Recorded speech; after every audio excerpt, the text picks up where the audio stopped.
19h45, la barrière info soir, messieurs, dames, bonsoir et bienvenue à cette nouvelle session d'information du mercredi 10 avril 2024. La fête de l'Aïd el-Fitr se poursuit et bat son plein pour les jeunes de la capitale et ses environs au musée national à Boubou Hama qui, fidèle à sa tradition, ouvre ainsi ses portes au public. Nos reporters Adam Soumana et Ibrahim Abdou nous font le point du deuxième jour des journées portes ouvertes du musée.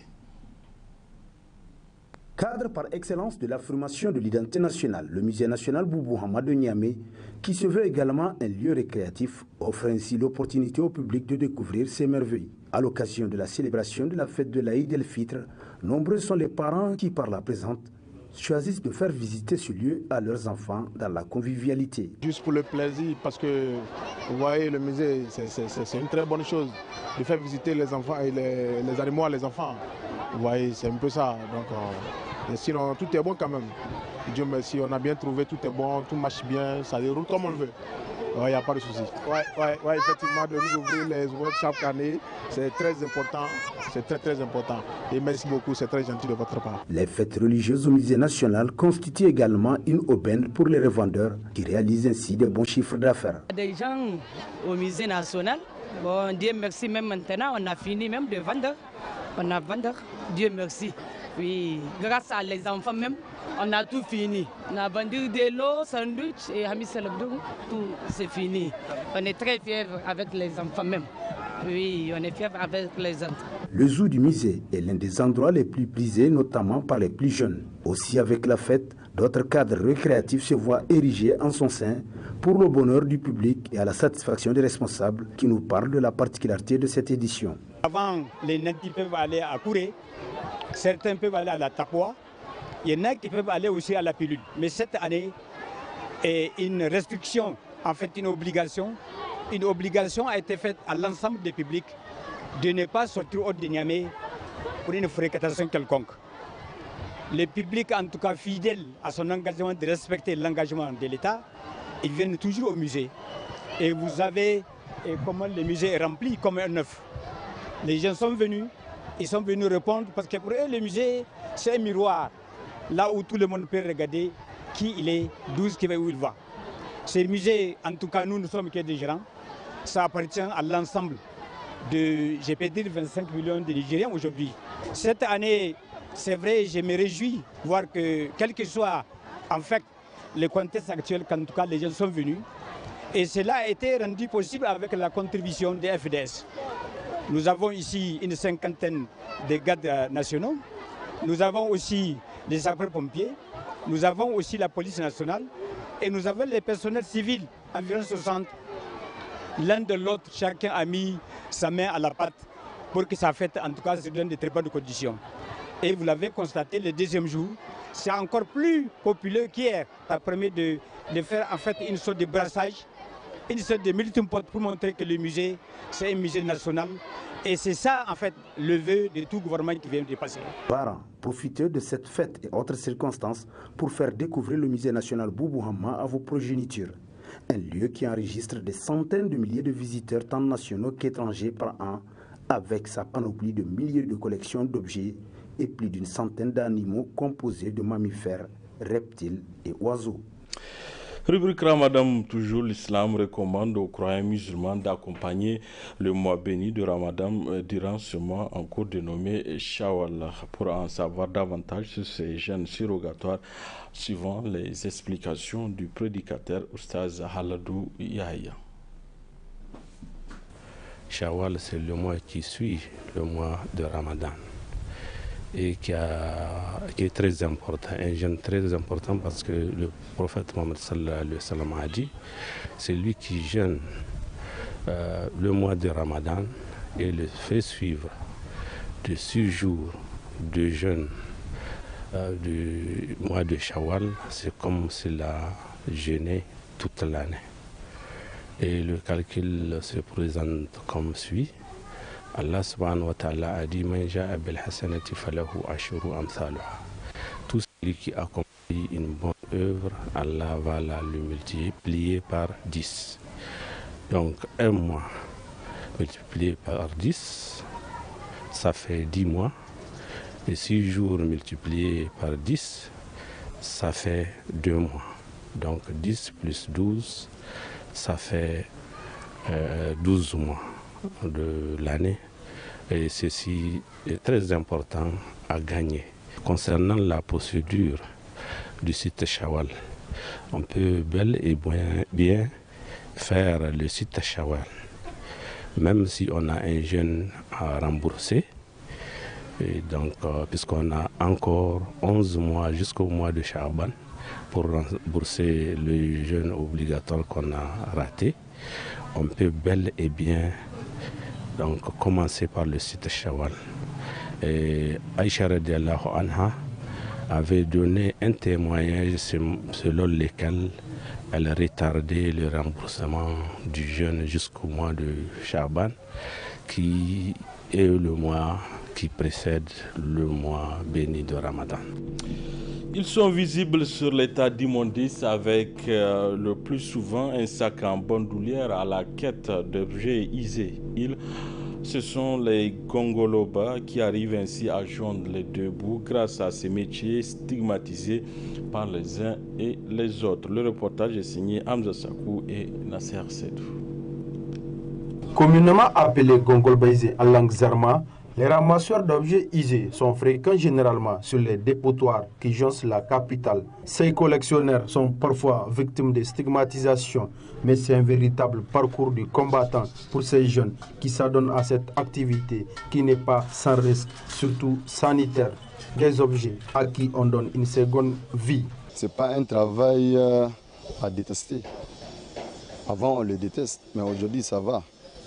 Aujourd'hui ça va. Si tu prends, je vais te dire dans le monde entier même, partout on travaille les isés. Donc on s'en sort dedans parce que les enfants là que vous voyez, ça ne peut pas faire toute la journée, ils n'ont pas eu quelque chose à mettre dans leur poche. C'est un atout, ça va les empêcher à aller voler. Nous ici on récolte.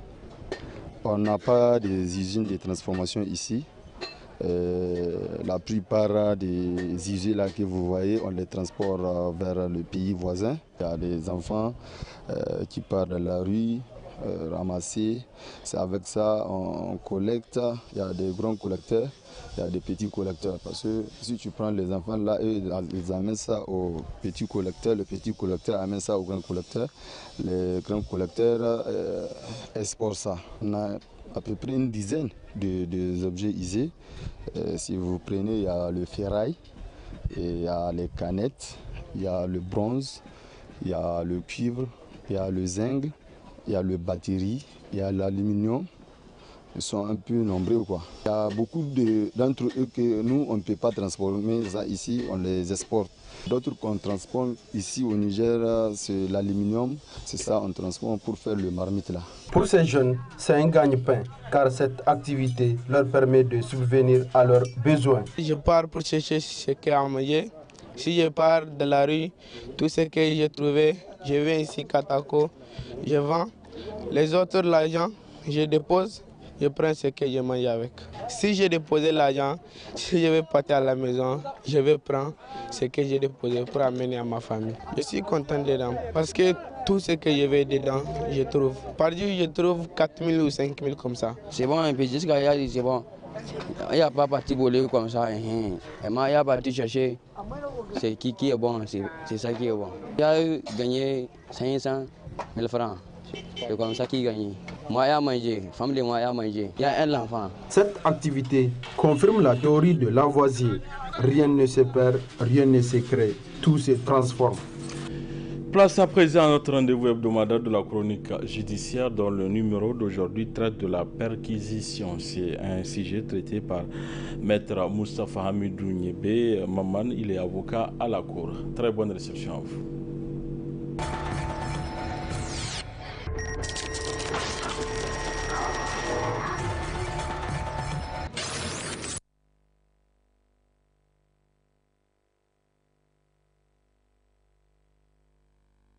La perquisition est une mesure qui, dans le cadre d'une enquête, consiste pour les officiers de la police judiciaire de chercher des éléments de preuve dans des lieux privés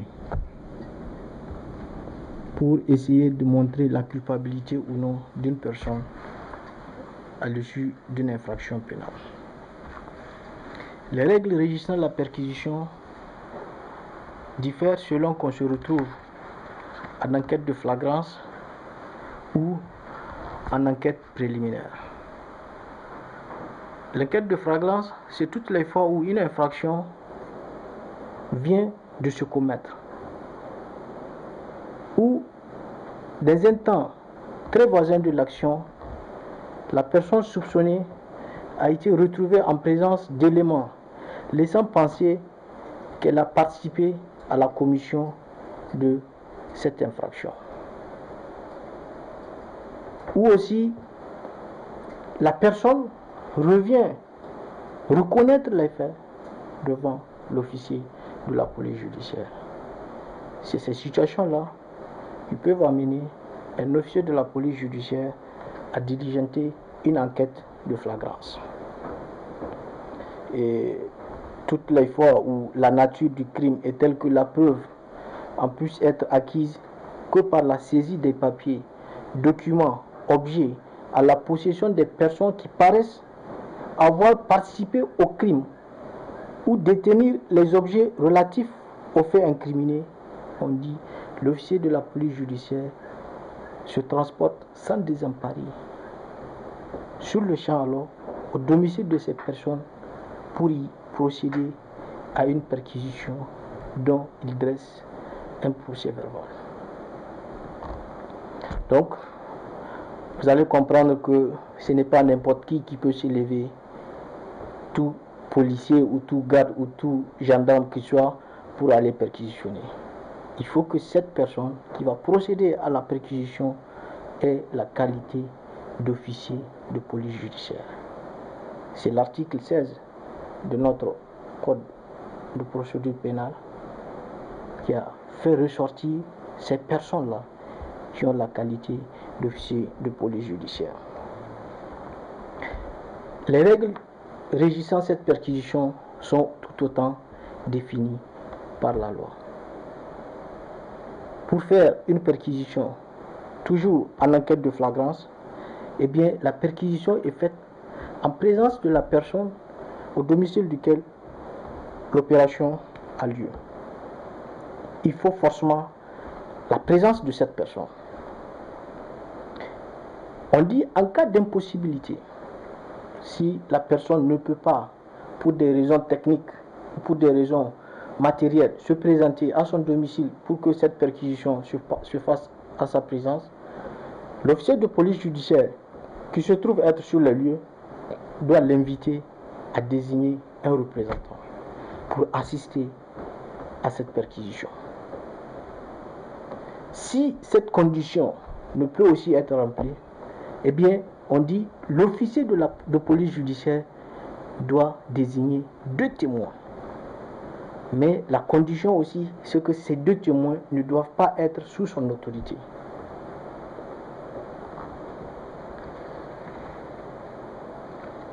Le procès verbal de perquisition est signé par toutes les parties, toutes les personnes en présence. Si c'était la personne au domicile de laquelle l'opération a lieu, la personne doit apposer sa signature. Si c'était son représentant, la personne doit apposer sa signature. Si c'était les 2 témoins désignés par l'officier de police judiciaire, ces personnes doivent aussi apposer leur signature. S'il y a refus de mentionner, d'apposer leur signature après avoir participé à l'opération, mention de ce refus doit être portée au procès verbal. Maintenant, on dit, si pour des raisons de nécessité, l'officier de police judiciaire doit constater une infraction, eh bien, on dit, il peut faire recours à toute personne qui a les compétences. Il se peut que l'officier n'a pas la compétence dans tel ou tel domaine en rapport avec l'infraction dont l'enquête de flagrance est en cours. eh bien, conformément à la loi, l'officier de police judiciaire peut faire recours à toute personne qui a la compétence. Toutes ces opérations ci-dessus citées doivent intervenir dans un temps bien déterminé, dans des horaires bien déterminés. La réponse a été donnée par l'article 54 de notre code de procédure pénale. On nous dit les perquisitions et les visites domiciliaires ne peuvent être commencées avant 5 h du matin et après 21 h. C'est extrêmement important. Ce n'est pas parce que la personne est soupçonnée d'avoir participé à une infraction ou bien d'avoir commis une infraction qu'on va essayer de violer la quiétude de cette personne-là. Au-delà de la commission de l'infraction, la personne reste un être humain qui a des droits inaliénables. Le respect, c'est ce qu'on appelle le respect de la vie privée. Parce que d'habitude, les perquisitions s'opèrent dans des lieux privés, soit un domicile, soit un bureau à usage professionnel, ainsi de suite. Ça, c'est le principe. De 5 h à 21 h. On ne peut pas... C'est l'intervalle qu'on peut opérer des perquisitions. À côté du principe, il y a 2 exceptions prévues par la loi. La première situation, c'est lorsque le chef de famille requiert l'officier de la police judiciaire pour venir à son domicile pour faire une perquisition ou pour faire des constatations. Eh bien, dans cette situation, le respect des horaires là vont sauter. Parce que c'est le chef de la famille qui se trouve être le propriétaire de la maison qui demande à l'officier. Donc c'est ça, on appelle une réclamation provenant de l'intérieur de la maison. La deuxième situation, c'est les exceptions prévues par la loi. Il y a plusieurs exceptions prévues par la loi. La première situation, c'est en matière de terrorisme. Eh bien, en la matière, c'est l'article 605.6 de l'ordonnance numéro 2011-13 du 27 janvier 2011 qui nous dit « Les officiers de police judiciaire agissant en matière de lutte contre le terrorisme peuvent procéder à des perquisitions domiciliaires et à toute saisie en cas de présomption d'existence d'indices en relation avec une entreprise terroriste. » C'est ça la condition. Présomption d'existence d'indices en relation avec une entreprise terroriste. Ces perquisitions et saisies peuvent être menées à tout moment et à tout lieu. Donc là, c'est vraiment une exception prévue par la loi parce que,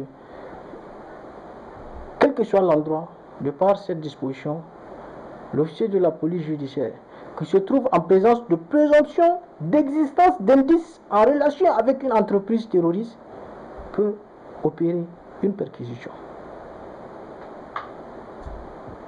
Quel que soit le lieu et quel que soit l'heure.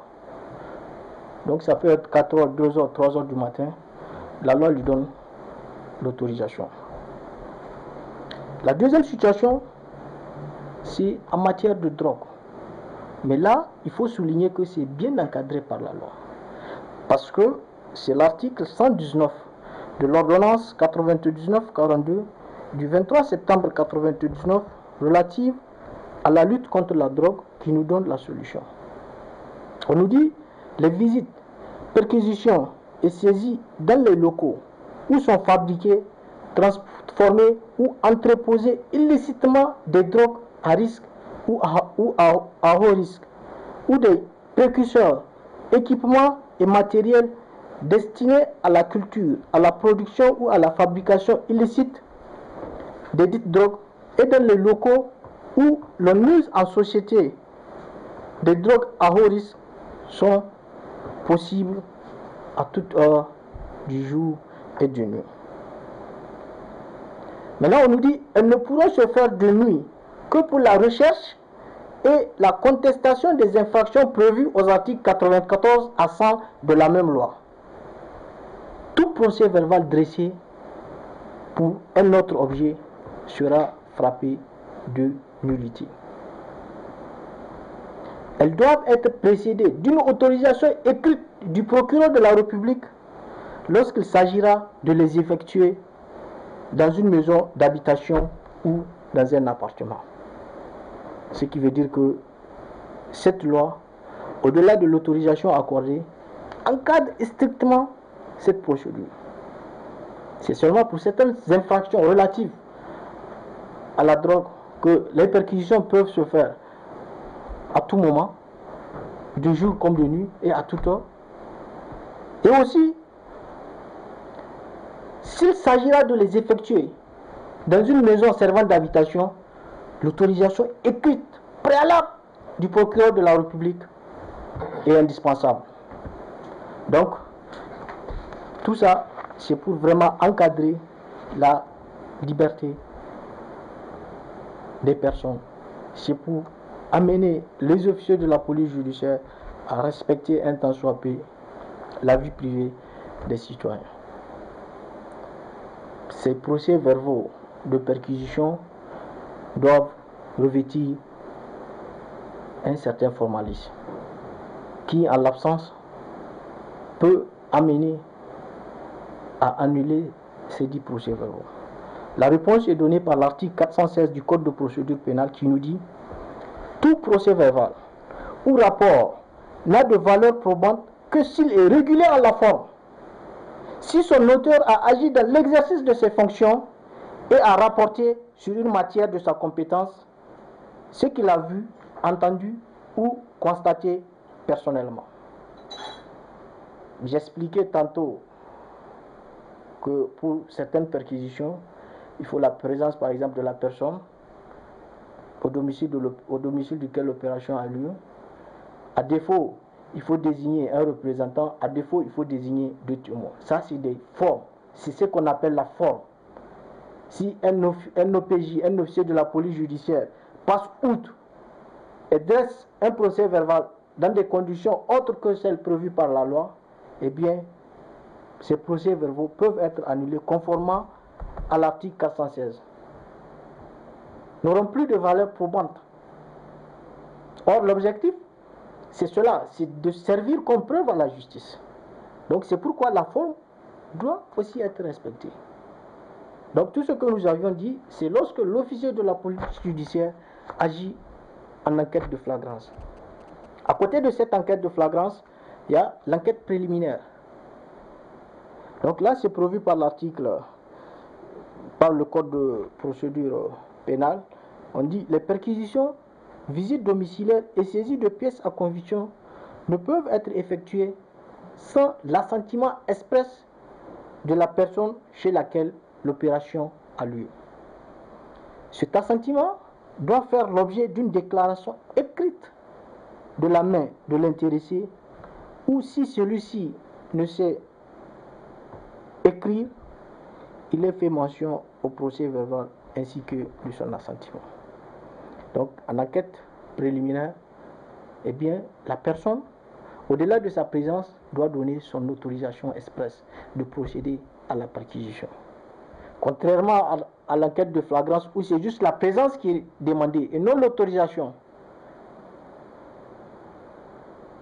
Donc,